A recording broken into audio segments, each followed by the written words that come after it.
In this video, we will be looking at a Gray's Anatomy pedigree. As a review, the squares are males and the circles are females, and if they are shaded, they have the trait. The trait we are going to be looking at today is blue eyes, where big B is the dominant allele and little b is the recessive allele. To see if this pedigree is X-linked recessive, females have to be X little b, and males have to be X little by. Here are the genotypes that are possible for each of the characters. There's a problem with Lexi though, because the only cross between Susan and Thatcher would be X little b, and she does not show the trait, so this one is not consistent. For X-linked dominant, females can be X big B, X big B, X big B, X little b, and males can be X big B, Y. Here are all the genotypes that can be listed, but again, Lexi, the cross between Susan and Thatcher, can be X big B, X little b, X big B, X big B, and again, she does not show the trait, so this one is not consistent. For autosomal dominant, they can have the alleles big B, or big B, little b.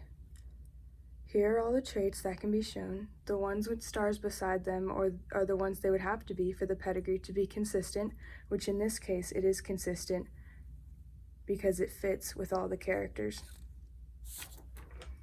For autosomal recessive, the alleles would have to be little b. Here are all of the genotypes that they can be. Maggie would have to be big B, little b, because Richard would have to be big B in order for her not to show the trait. But again, Lexi, the only cross between Susan and Thatcher, would be little b, and she does not show the trait of blue eyes, so this one is not consistent. The last thing this pedigree could be is Y-linked, which is in males.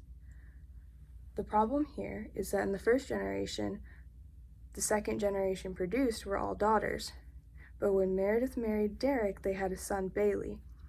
So from this pedigree, Derek passed the trait on to Bailey, which can make the Y-linked trait of blue eyes possible in this pedigree.